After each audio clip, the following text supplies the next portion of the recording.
perusahaan terus menyampaikan kan gitu. Tapi untuk mendinginkan begini, apa sih sebabnya kita seperti ini? Termasuk dunia juga seperti ini. Kan gitu pertanyaan kan? Apa sebabnya? Gitu. Jadi, saya menemukan suatu hal yang luar biasa. Contohnya data penduduk Indonesia. Data penduduk Indonesia itu tahun 1980, 148 juta 117 ribu jiwa. Berarti di Indonesia ini untuk mencapai jumlah 148 juta sekian, itu perlu waktu 1980 tahun. Benar nggak? Iya, iya, iya. Ya? Prof, benar nggak, Prof? Betul. Ya kan? Sekarang, ternyata untuk mencapai 139 juta 769 hanya perlu waktu 46 tahun. Saya nggak? Bayang 1980, kemudian untuk mencapai 139 juta lebih, Tambahan baru ya maksudnya? iya, perlu 46 tahun. Lihat, data penduduk 2026, 2080 juga tinggal dikurangi. Jadi 46 tahun hampir setara dengan 1980 tahun. Artinya apa? Inilah sebenarnya yang membuat permasalahan di dunia ini. Karena bumi tetap, yang menghuni banyak, gitu. Penduduk dunia pun sama juga. 8 miliar, 3. Pada tahun 1980, dunia itu untuk mencapai 4,4 miliar, itu perlu 1980 tahun. Tetapi, untuk mencapai 3,8, itu hanya perlu 46 tahun. Itulah hal yang sangat mengerikan, karena berdasarkan penelitian, bumi ini untuk orang hidup normal,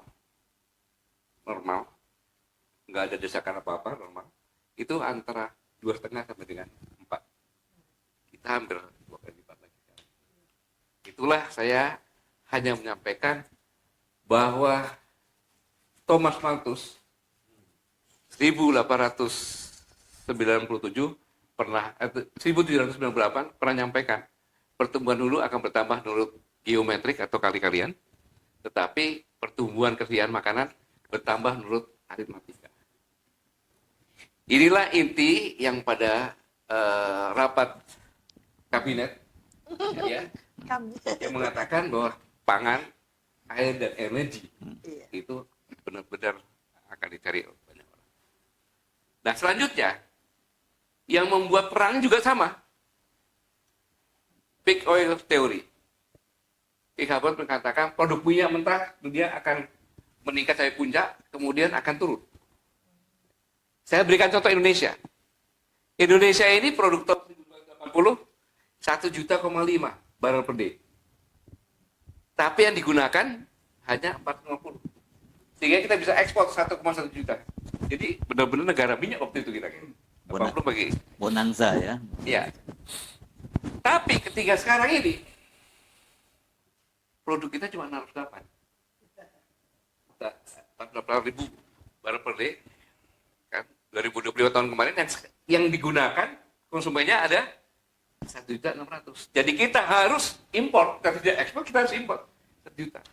Ini permasalahan yang mendasar di negeri ini, dan inilah bukti bahwa peak oil theory itu benar-benar terjadi, dan inilah sebenarnya permasalahannya. Di Indonesia aja produk turun 61%, ya kan? Kemudian konsumen naik 92%. Ini sebenarnya permasalahan, dan ini bisa dibuktikan bahwa cadangan minyak di Indonesia itu kalau tidak ada yang baru, hanya tinggal 9-10 tahun loh. Jadi kalau sekarang 2026, tahun 36 lagi, kita bisa full harus impor. Produksi minyak dunia 166,30 juta barel per hari. Saya tidak nyampaikan konsumennya karena mereka memproduksi berdasarkan konsumen karena menjual minyak ini. Nah, ini yang saya tidak bosan-bosan mengingatkan bahwa konflik di dunia ini semuanya itu berdasarkan itu. Libya, Mesir, Irak, Kuwait, Syria, Yaman, Kongo, kemudian Sudan, dan Nigeria. Kemudian pada tahun 2015 saya bertanya, kenapa Ukraina penghasil minyak besar kok tidak perang? 2014 saya bertanya itu, dikelilingi santai, kenapa ini? Ternyata perang juga sekarang kan? Karena dia 10 juta barrel per hari, gitu. Kan besar ini kan. Itulah makanya sekarang diperebutkan benar-benar gitu, Ukraina. Ini sebenarnya yang mendasar kondisi sekarang termasuk dalam negeri kita seperti itu sebenarnya. Jadi konflik itu 80% karena minyak, di mana minyak begitu habis nanti ya ke situ. Nah, kemudian sekarang yang katakan perang kita di Arab Spring ya, kemudian memperebutkan minyak, itu nanti akan bergeser ke sekitar ekuator yang diperebutkan pangan, air, energi, dan finansial. Dan itulah sebenarnya ancaman nyata kita.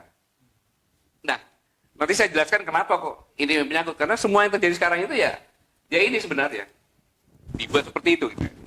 Nah, dan yang lebih mengerikan lagi, tapi juga bisa sebenarnya menguntungkan, saya membuat suatu istilah, kita hidup di the winning region. Yaitu ada India, Cina, Thailand, Malaysia, Filipina, Brunei, dan sebagainya. Itu adalah 43,1% dari jumlah penduduk dunia. Berarti itu marketing. Pasar gitu kan itu. Dan penyangganya kita. Kenapa? Kita punya selat di mana 82% ekonomi mendapat itu. Kita punya laut, di mana laut ikan-ikan di tempat kita itu kalau dia sudah mau kawin ke situ. Ya, karena cari yang hangat. Habis itu dia pulang lagi melahirkan di tempat lain, tapi kawin di situ. Jadi benar-benar luar biasa. Dan tempat ekuator ya tempat segala macam ini ada. Dan pada tahun 2030 jumlah penduduk dunia itu 8,5 miliar jiwa dan 7,7 yang tinggal di luar ekuator, yang tidak selengkap apa-apanya ada ekuator. Bercocok tanam pun nggak bisa seperti ekuator, ada liburnya musim salju dan sebagainya. Dan yang tinggal di ekuator hanya 815 juta. Bayangkan kalau yang 7,7 miliar itu bergantung hidupnya karena pangan, energi, dan air terhadap yang tinggal di ekuator. Itu juga merupakan ancaman nyata karena kita di ekuator. Ini sebenarnya yang terjadi. Nah, dari inilah maka saya ingin menjelaskan sedikit apa sih cognitive warfare. Perang kognitif. Ya, perang untuk mengendalikan cara orang berpikir, merasa, mengambil keputusan. Dan inilah yang sedang dilakukan terhadap Presiden Prabowo Subianto. Ya. Oleh orang-orang yang kita juga sama tahu. Gitu. Ya, perang ini adalah konflik yang sasarannya bukan otak, bukan apa? Sasarannya otak. Bukan gedung, bukan persepsi manusia. Logika, emosi, kepercayaan, ingatan penduduk nanti saya buktikan. Tujuannya bikin bingung, terpecah, dan tidak percaya pada pemimpin. Ketika tidak percaya pada pemimpin, mereka sudah berhasil. Itulah yang saya penggal-penggal sedikit mulai 18 Agustus saya ceritakan. Jadi, inilah yang dikatakan evolusi medan perang, yang tadinya medan perang itu memperebutkan wilayah, sekarang tidak. Kendali kita berpikir. Gitu. Jadi, pikiran diretas, kemudian untuk menguasai keputusan-keputusan. Jadi, bukan berita bohong, tapi bisa melumpuhkan. Jadi, tidak betul dengan menangkan perdebatan logika, tidak. Nanti saya jelaskan. Cantik sekali yang dilakukan oleh Pak Jokowi dengan geng-gengnya. Maka jika publik tidak lagi percaya pada informasi atau institusi resmi maupun pemimpinnya, itulah tanda bahwa mereka sudah menang tanpa seperti buru-buru. Taktiknya melumpuhkan mental, 3 white noise, banjiri kebohongan, kalau perlu menggunakan AI kan, bahasa ini sepertinya benar-benar. Jadi mengekspansi dimensi informasi yang ada, sehingga publik bingung mencari kebenaran. Publik bingung mencari kebenaran. Karena di Indonesia ini lebih dari 50%. Kita lebih hebat dari Amerika, dari Australia, dari manapun, tentang penggunaan internet. Karena hampir seluruh wilayah internet ada. Apapun juga orang pengemis pun udah bawa HP itu. Dan black noise, menghapus sinyal yang kredibel itu dihilangkan semuanya. Membungkam fakta, merusak reputasi jurnalis. Ilmuwan pun, ya kayak di UI itu, ya kan, Pak Dirwanmo itu langsung dipotong kan gitu. Jadi itu salah satu bagian. Jadi lebih 50% mengandalkan media sosial sebagai sumber berita seperti Prof sampaikan, tetapi berita itu dia tidak mudah untuk cross check apakah benar atau tidak. Ya. Kadang-kadang cuma dia telan, walaupun dia nggak benar, disebarkan. Itu yang ini. Nah, saya sedikit menyinggung tentang latar belakang lahirnya KPK. Saya masuk dari situ dulu. KPK ini adalah benar-benar produk dari reformasi. Ya, ya. Undang-Undang Nomor 8 tahun 99 adalah mengatur negara bersih dari KKN. Hasil reformasi kan itu. Negara dibuat itu. Kemudian, ini zamannya Pak Habibie nih. Zamannya Pak Habibie. Undang-Undang Nomor 31, 99 Pasal 43. Amanat bentuk KPK paling lambat 2 tahun saja diundang-undangkan. Itulah maka yang menjadi tugas adalah Ibu Mega. Gitu kan. Sehingga Undang-Undang 30 tahun 2002 berupa instansi pemerintah yang menangani perkara korupsi belum berfungsi efektif dan efisien. Dan pemberantasan korupsi sama sekali tidak memenuhi. Maka dibuatlah Undang-Undang Nomor 3 tahun 2002 yang beroperasi tanggal 29 Desember 2003. Undang-undang ini adalah merupakan KPK dibentuk karena korupsi sudah menjadi budaya dan darurat pada saat itu. Polisi jadi polisi, jaksa nuntut jaksa kapan sampainya kan? Kasus besar mandek ke BLBI, Bang Senturi dan lain-lain sebagainya lagi kayak gitu. Nah, maka KPK adalah anak kandung reformasi. Kita semua sepakat itu kan.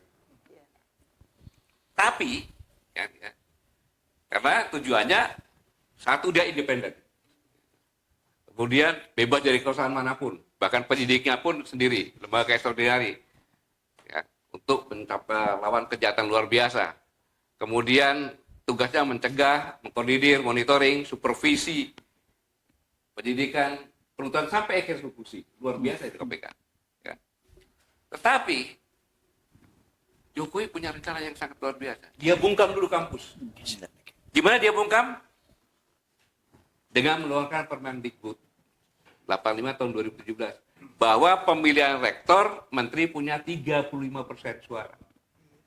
Maka hampir dikatakan semua perguruan tinggi negeri rektornya adalah orang pemerintah karena pemerintah punya 35% dari suara-suara dekan. Itu yang dia pegang dulu.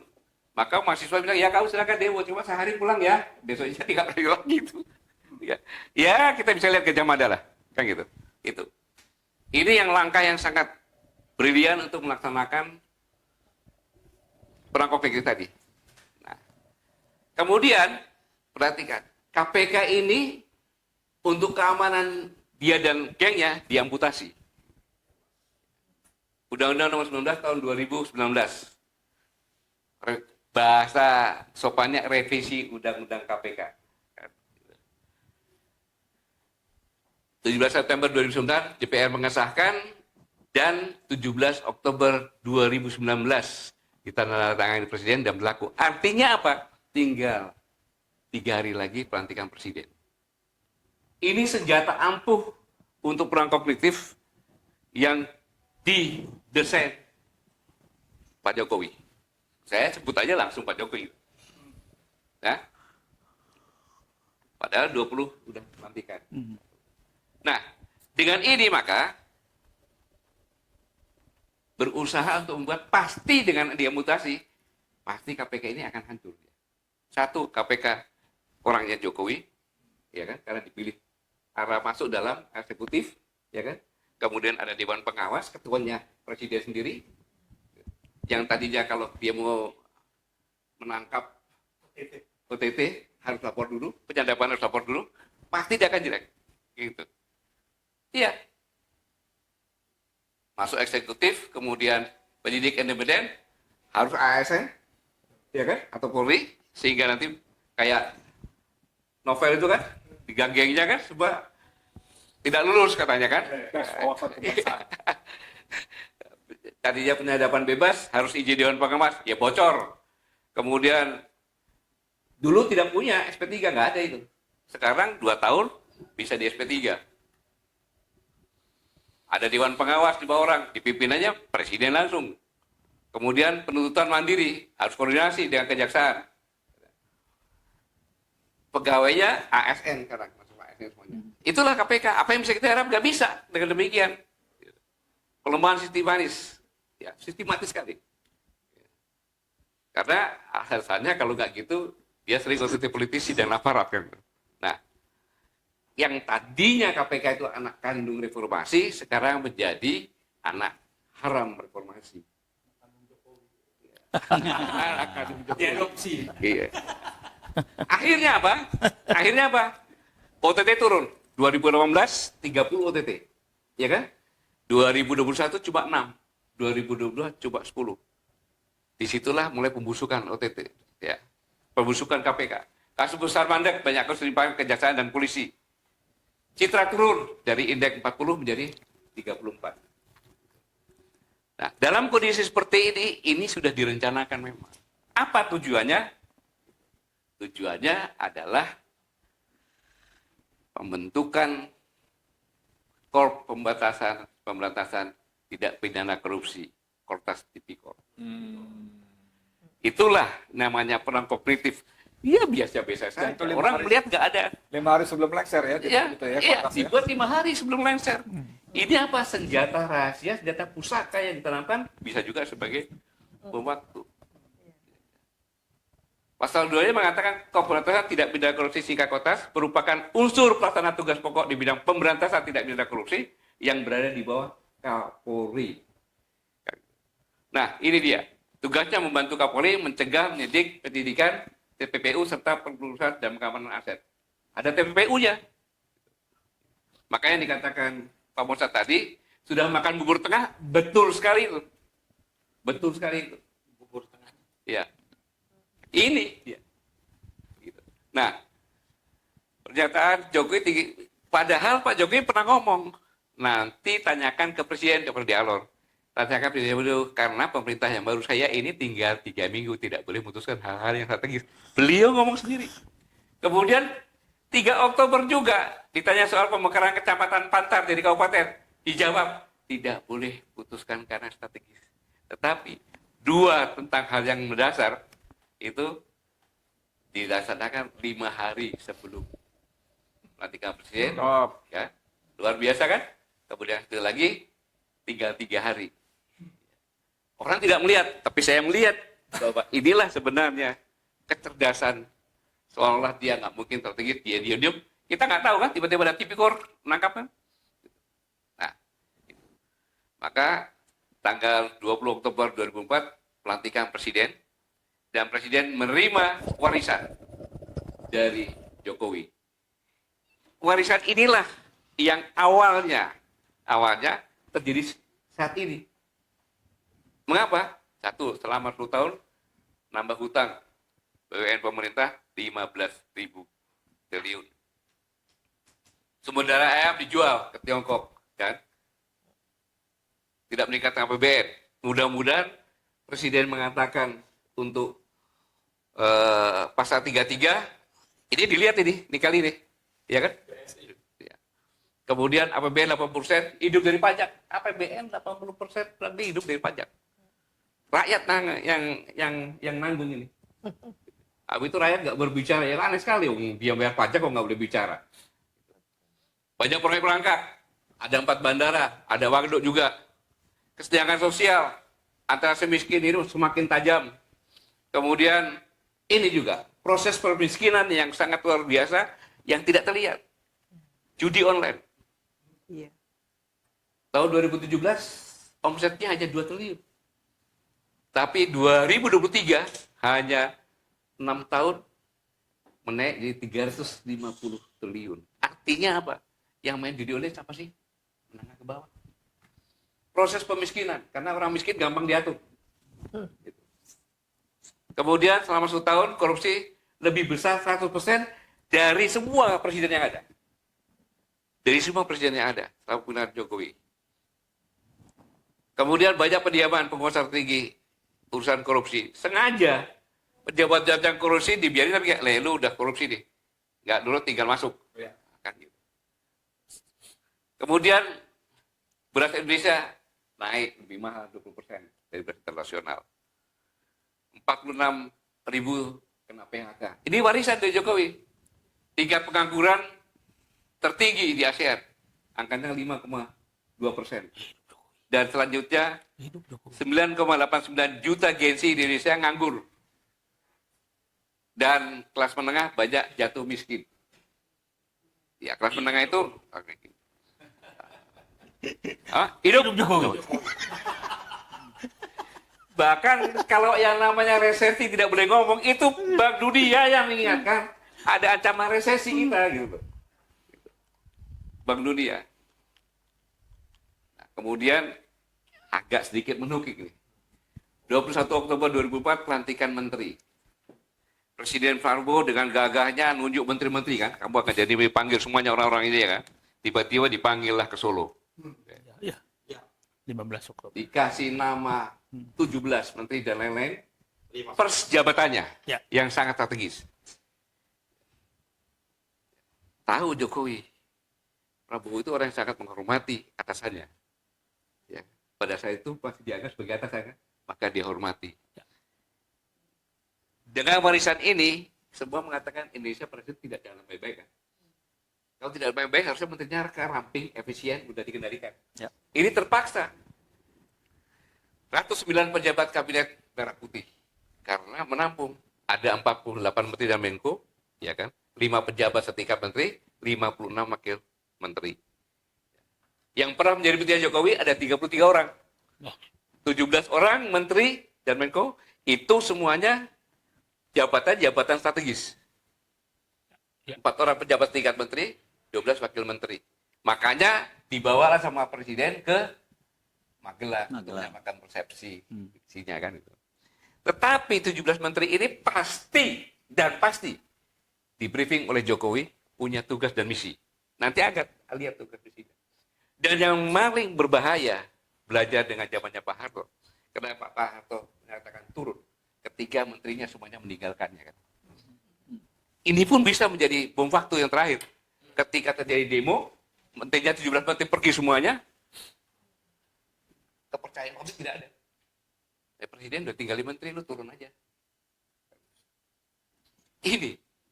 Inilah yang membuat presiden sudah mulai goyang ini. Independen untuk mengambil keputusannya, tidak di tangan sendiri gitu. Dan mulailah yang saya katakan sabotase struktural. Tadi Pak Edi ngomong, Pak Yani juga ngomong, ya kan? Terpaksa saya jelaskan lagi.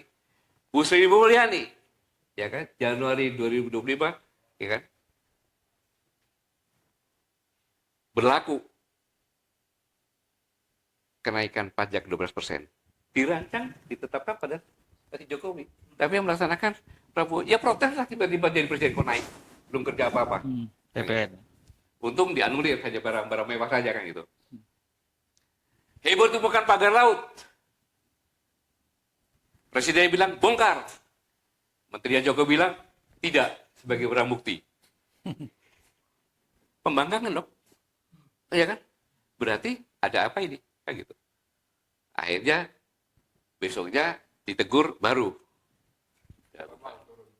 Kan gitu. Menteri SDM, gas melon 3 kilo tidak boleh beli kan? Ya enggak? Iya. Nggak boleh mengecer. Ngecer nggak boleh. Dia tahu ini ada kehidupan yang paling fatal untuk masyarakat bawah. Pedagang UMKM. Dia buat seperti ini. Hanya ribut. Antri. Orang ngomong, presidennya apa-apaan nih? Baru jadi presiden, kita bukannya bikin susah, bikin gampang, malah bikin susah. Bahlil. Kenapa dia? Dia sangat berhutang. Kalau tidak ada Jokowi nggak mungkin dia jadi ketua Golkar. Nggak mungkin jadi menteri lagi. Ya.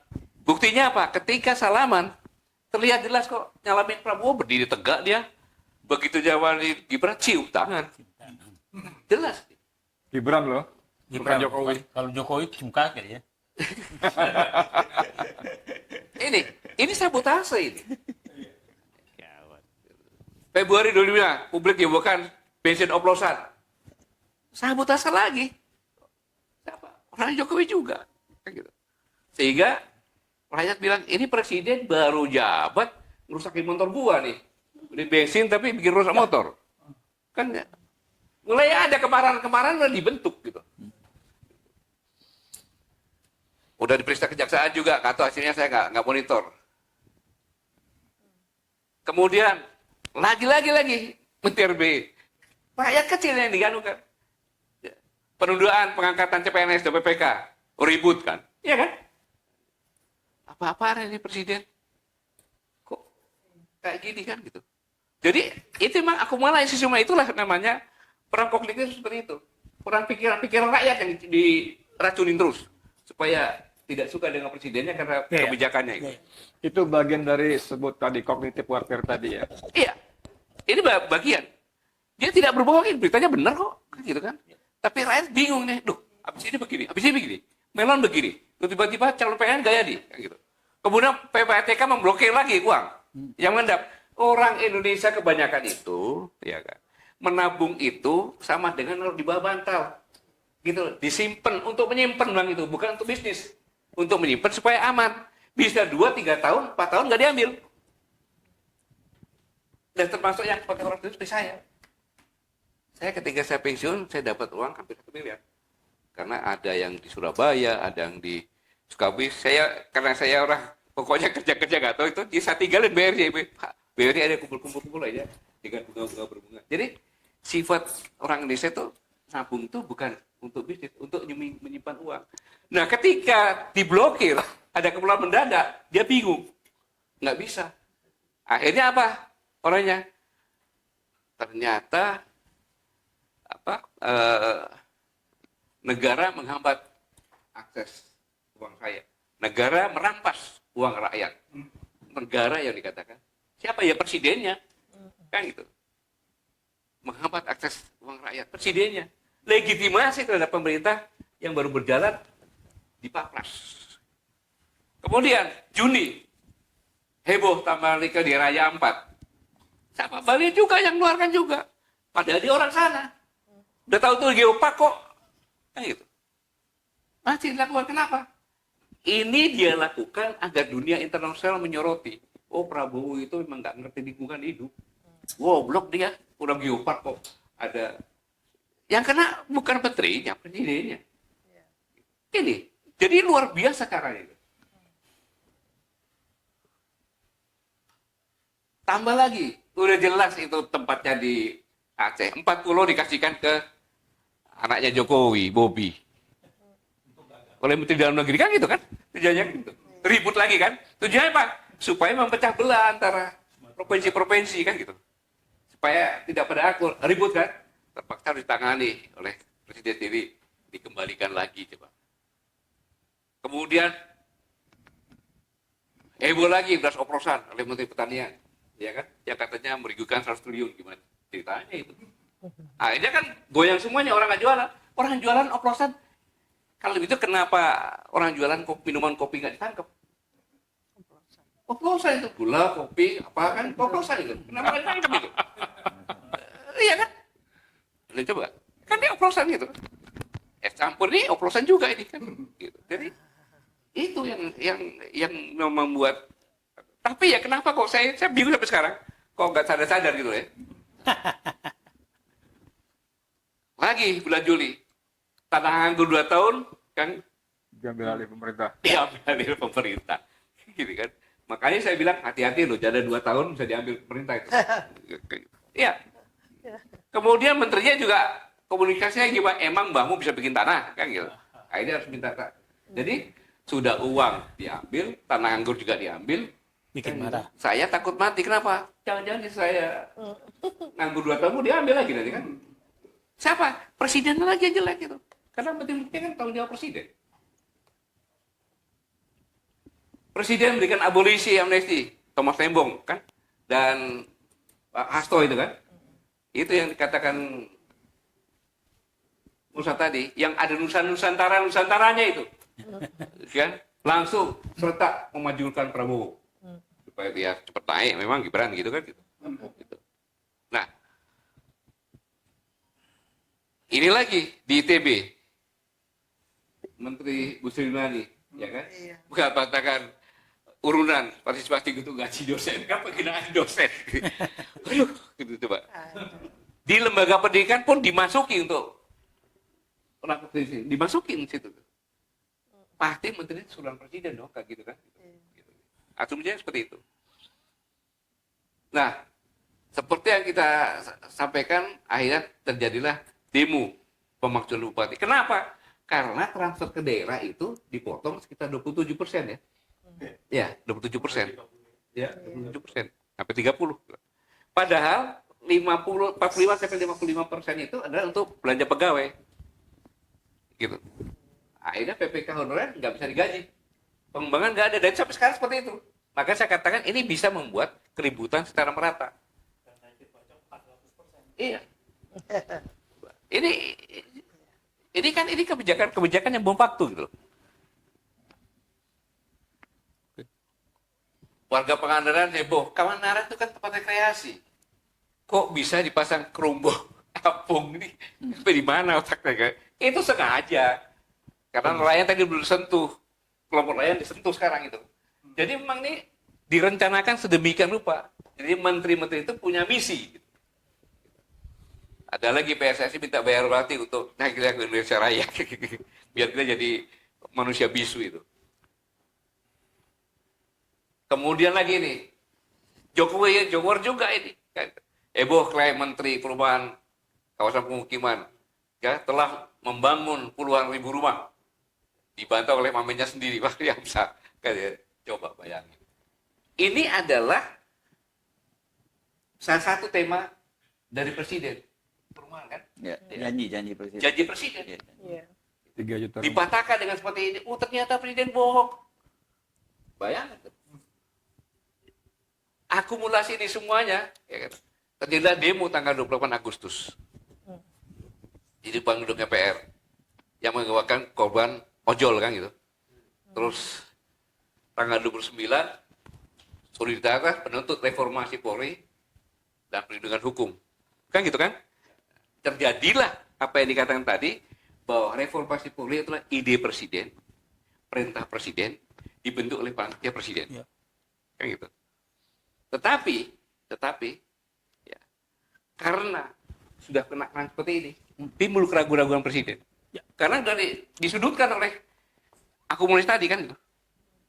Jadi terjadinya ya, sampai saya ngomong kan waktu di Jogja kan, kalau reformasi ini tidak terjadi, maka secara de jure, Jenderal TNI Purnawirawan Prabowo Subianto adalah Presiden Republik Indonesia. Tetapi secara de facto, Jenderal Polisi Sosial kita adalah sebagai Presiden Republik Indonesia. Dan dua-duanya. Saya ingat dua-duanya. Saya bilang kan kalau kan, dan sekarang terjadi sih gimana tuh ya kalau kayak gitu. Gitu. Kemudian blackout hampir di seluruh wilayah Sumatera. Orang mengatakan ini jelas desain. Saya buktikan desain, ya.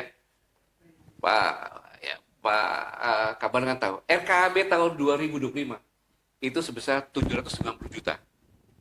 DMO maksudnya yang harus 5%. untuk Dijual ke dalam dijual ke dalam negeri Ya. 30% itu sekarang. 25-30%. 25. Ya, 25%. Oke. Dan ini 1 Januari 2025 sampai dengan Ya. 31 Januari 2025. Maka harus ganti lagi RKAB baru. Ya. Oke? Nah, DMO itu kontrak pengusaha batubara dengan PLN itu kontrak tertulis dan diawasi oleh SDM, ya kan? Oleh PLN sendiri dan dilihat nggak ada namanya terlambat kecuali pos mayor. Contohnya sungainya dangkal nggak bisa berangkat. Nah. Dan PLN nggak bisa itu menimbun sampai dengan 2 bulan. Ya. Paling-paling dia cuma 20 hari kan gitu. Lebih dari itu kebakar kan? Ini beliau kan lebih tahu sih. Gitu. Sekarang coba lihat. RKAB tahun 2026. Kosong semuanya. Baru tanggal 13 Maret. Ya. Baru tanggal 13 Maret. Sudah jumlahnya berkurang cuma 60 ton. Ya kan? DMO-nya 20-40, tetapi orang nggak bisa nambang. Nggak punya kok. Ya. Penambang liar, kan gitu. Penambang liar. Akhirnya, ya gelap. Akhirnya gelap. Karena 13 Maret tuh nggak bisa langsung kerja itu. Harus ngurus macam-macam lagi kan. Ini siapa? Menterinya siapa? Balik lagi. Orang ngomong presiden nggak bisa mimpin. Masa hanya nggak pernah gelap kok jadi gelap. Sabotase. Sabotase ini. Jadi perangkok itu bukan berita bohong, tapi berita yang benar-benar, tapi yang melumpuhkan. Ya. Ya. Tidak bertujuan, nggak usah menangkan logika, nggak pakai menangkan logika lagi. Tidak ada membuat masyarakat ragu, lelah, sinis, terpolarisasi, kehilangan otonomi, dan jika publik tidak lagi percaya pada informasi atau institusi resmi dan tidak percaya lagi kepada pimpinan, mereka sudah berhasil. Pak Gatot, sampai situ saya mau tanya. Hmm. Ini kan polanya seperti mencoba mengulang 98. Pertama, disebarkan berbagai macam narasi, pemerintah nggak becus. Khususnya Prabowo brengsek. Ya kan? Sehingga rakyat ini dimarah. Nah, tadi sebut dengan cognitive bias tadi. Nah, ketika marah itulah diharapkan terjadilah huru-hara segala macamnya. Nah, saat itulah, pinjam istilah beliau, SOP mengambil alih di tikungan. Ya kan? Nah, pertanyaan saya, sebagai seorang presiden yang dilengkapi dengan semua perangkat sumber daya, informasi berbagai macam intelijen segala macam, masa iya nggak ngerti, nggak baca ini, gitu loh. Sampai meledak tanggal 28 Agustus kemarin. Kedua, khusus beberapa nama kayak, itu kan sangat fatal, sangat bahaya sekali ya. Bahlil, Tito, itu kan bahaya sekali tuh. Kalau Tito itu kan dengan Aceh itu kan bisa disintegrasi ya, sampai Mualim gubernurnya bikin surat terbuka, pulau kami, kehormatan kami, gitu kan ya. Bahasanya sangat bagus sekali, santun tapi penuh dengan ancaman dan tekanan. Nah, pertanyaan saya tadi saya ulang lagi, masa sih Prabowo nggak ngerti gitu loh. Dan puncak gemesnya tadi ketika Bang Syed mengatakan ini bubur panas di depan mata, tapi dia terlalu lambat, jadi dingin, bahkan dia sekarang dimakan balik gitu loh. Ini gimana ceritanya? Jadi gini, boleh dong saya apa yang sampaikannya pemikiran saya kan analisa saya bahwa Presiden Prabowo hidup di sound chamber, Oh, Oke. ya kan? Oke. Jadi isinya, wah Bapak itu hebat, Bapak visioner, kamar Bapak doang. akan mengungkit sejarah.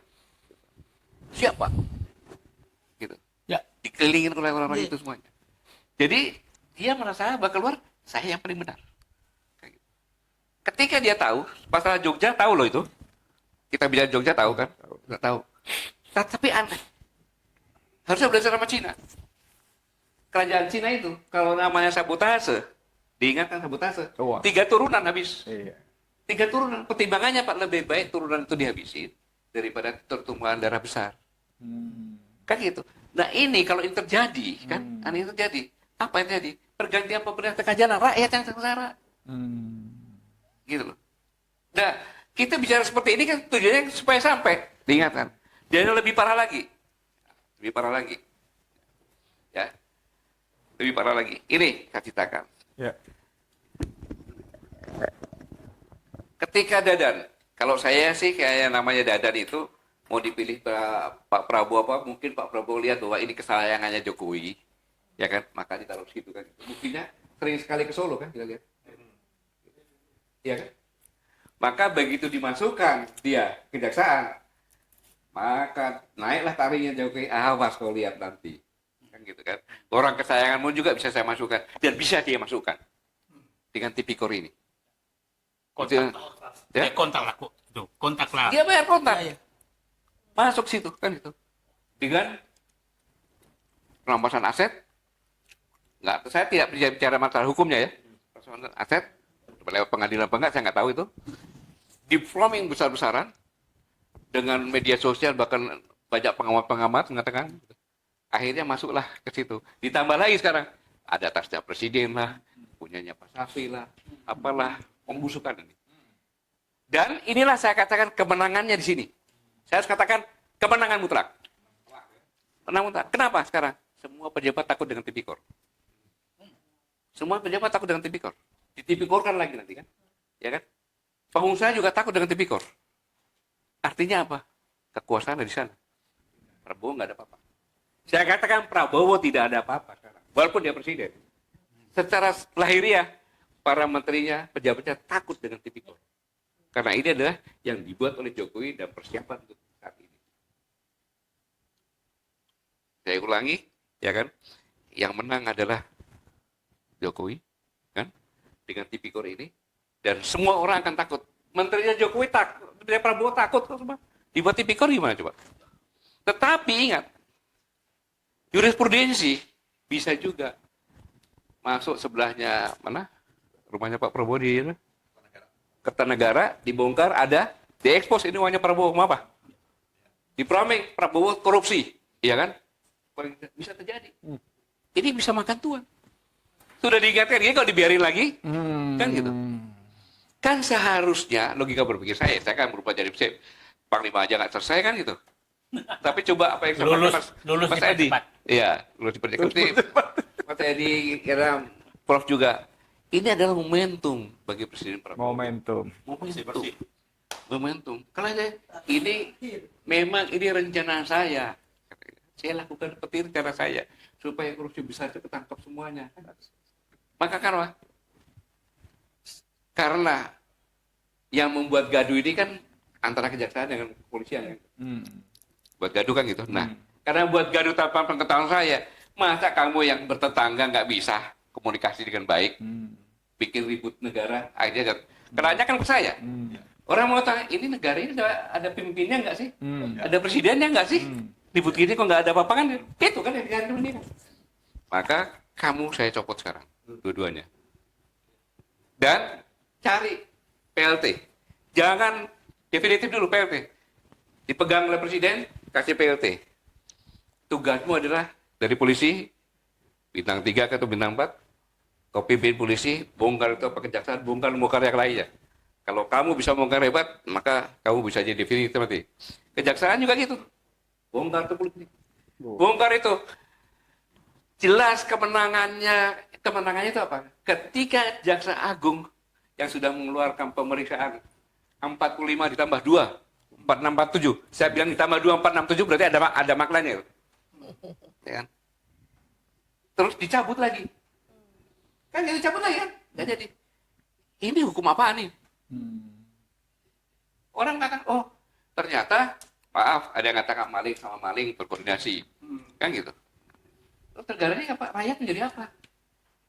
Karena yang membuat miskin suatu negara adalah korupsi. Oke. Ya. Oke. Kan itu.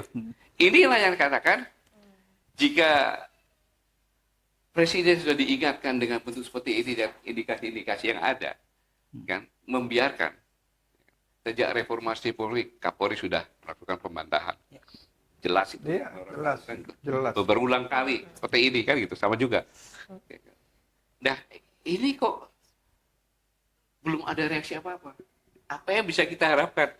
Mudah-mudahan sekarang ini sedang merenung, berkomunikasi seperti kebiasaannya Pak Kaban kan, merenung dulu dengan komunikasi dengan diri, habis itu terakhir dengan komunikasi dengan Tuhan, dengan doa maksudnya kan.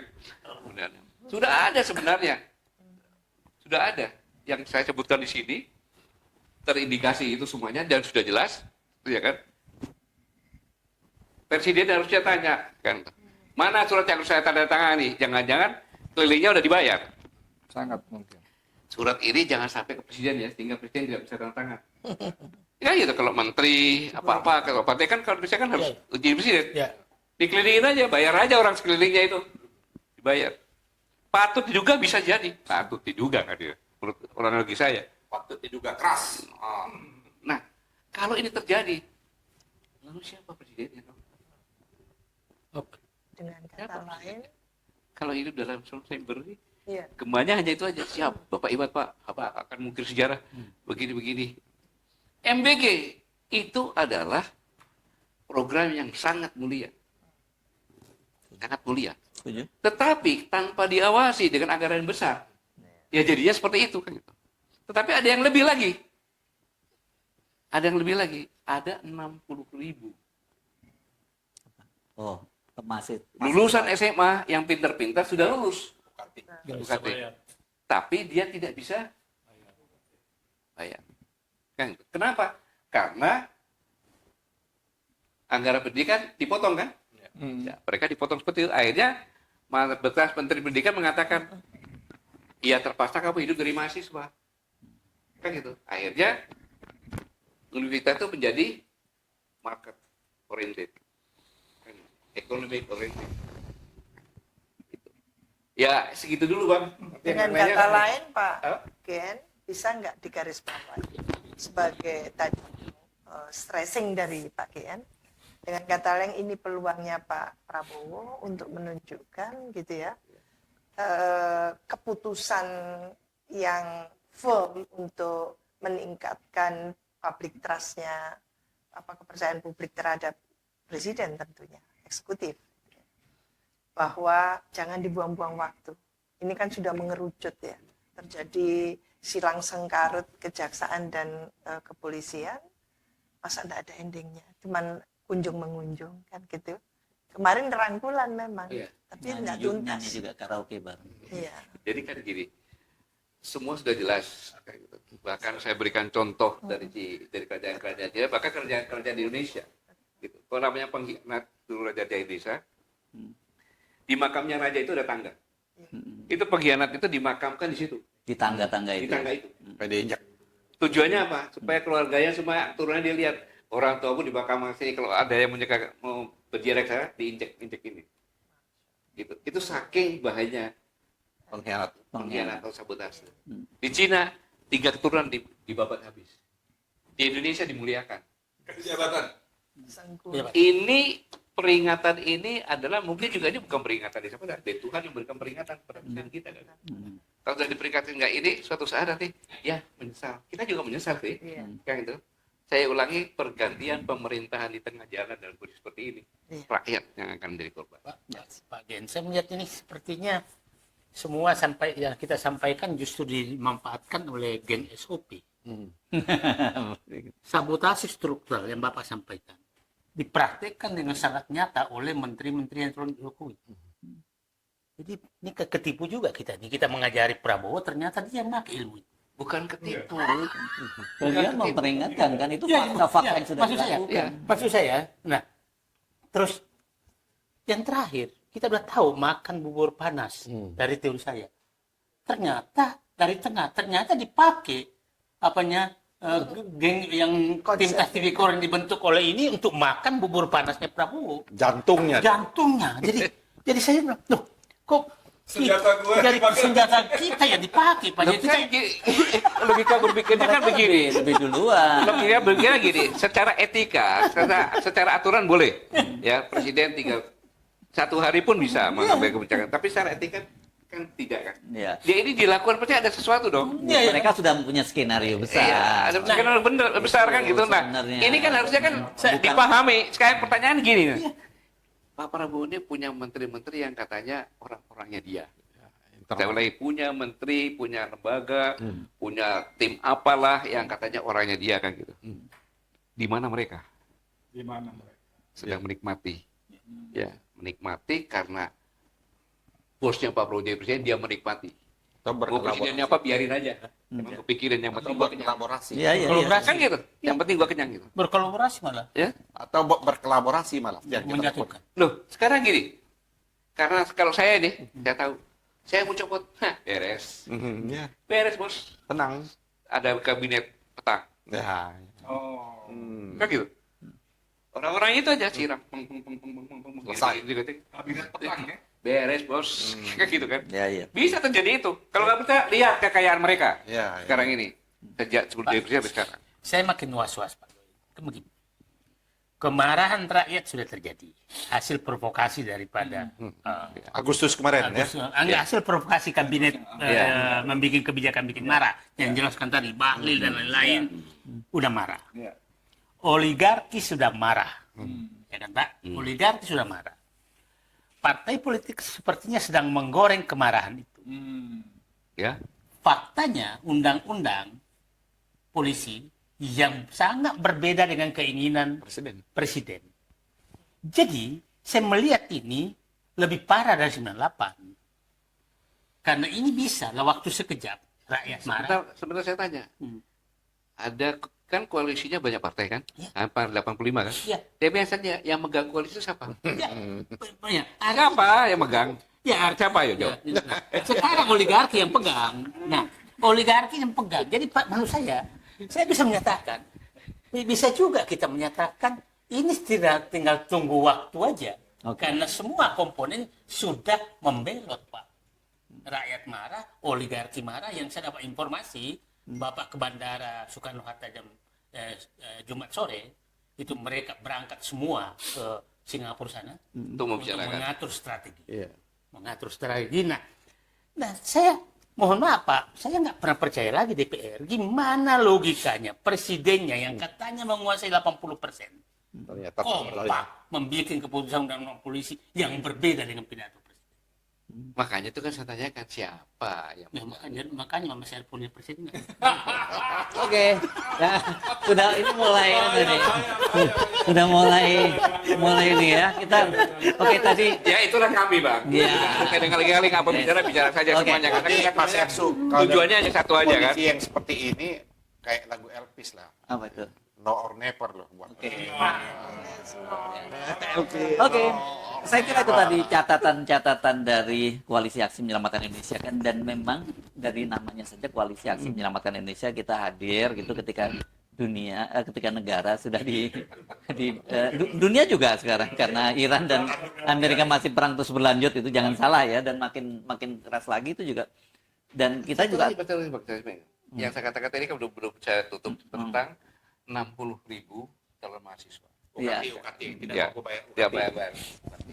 Kan ya, seharusnya logika berpikirnya presiden memberikan makan bergizi agar anak-anaknya pintar. ya Oke? Ini udah mau masuk. Setelah pintar, sampai. Kalau ini yang 60% dibiarkan, nggak ada peran pemerintah untuk memberikan privilege, mungkin dia dibayarin gratis gitu kan. Ini investasi sumber daya manusia loh ini. Iya. Nah, nanti neo stunting generation. Ya. gitu nanti ya. yang untuk apa yang MBG? Ya. Untuk apa? Ternyata pintar juga bisa sekolah. Tapi kan nggak bisa sekolah. Ya, belum lagi 8.000 apa? Dan ini pun dia nggak bisa bayar, dapat dari MBG juga loh. Iya. Anggaran itu anggaran pendidikan yang dikurangi kan gitu kan. Iya, sebagian. Jadi bijaksanalah presiden saya. Kan gitu. Ya. Karena bagaimanapun juga 60 ini ada orang-orang yang pandai-pandai di keluarnya masing-masing sehingga dia diterima. Betul. Berikan kesempatan dia untuk ini. Mimpi dia itu ingin lulus SMA masuk. Ya. Semuanya termasuk saya juga. Karena saya adalah korban itu. Paling tidak sisihkan dana MBG untuk Iya itu dia. Iya, oke. Saya ini korban dari itu loh, Bang. Saran kita Saya Pak pikir saya Presiden mau masuk untuk arsitek segera dulu, Gem. membebaskan mereka. Untuk masuk arsitek di Bisa UGM. masuk gitu ya. Ya. Di bus orang tua saya bilang, kamu belajar yang benar ya, karena aku pengen jadi arsitek. Adikmu yang 3 ini nggak bisa melanjutkan. Saya pikir ini saya egois sekali. Kan gitu. Saya nggak pintar amat. Ternyata STK kan susah. Disitulah ada sekolah gratis akademi militer. Nah, di sana aku daftar ke sana. Nah sekarang ini Apa saya kok 60.000 jadi yang seperti itu. kok jadi panglima TNI Untung gitu korban. loh. Ini korban, kalau nggak pernah nggak jadi panglima TNI. Iya. Oke, saya close di sini Oke. karena nanti kalau ini kemana-mana nih ya Iya, oke, arahnya oke, ya oke. cukup biar ini kan gongnya pada Pak Gatot ya, Ya, ya. jangan dimentahkan lagi. Ya. Oke, terima kasih atas kebersamaan Anda semua, perbincangan dari Koalisi Aksi Menyelamatkan Indonesia, meskipun kelihatannya kita ngomong asal goblek saja, tapi sebenarnya ini sangat serius sekali apa yang terjadi pada bangsa ini, dan ini merupakan semacam sumbangsih kita ya. Ini bukan bagian dari kita kalau kita memprovokasi untuk memprovokasi kebaikan ya, bukan untuk kan Pak Gatot tadi sebenarnya kata paling yang menurut saya harus kita pegang, kalau pemerintahan itu jatuh di tengah jalan, yang paling menderita itu rakyat. Itu ya sebenarnya intinya itu. Dan apalagi kalau pemerintahannya jatuh di tengah jalan dan siapa yang naik jadi berapa siapa, itu lebih parah lagi gitu ya. Oke, kita akhiri perbincangan kita kali ini. Saya Arif. Terima kasih. Assalamualaikum warahmatullahi wabarakatuh. Waalaikumsalam.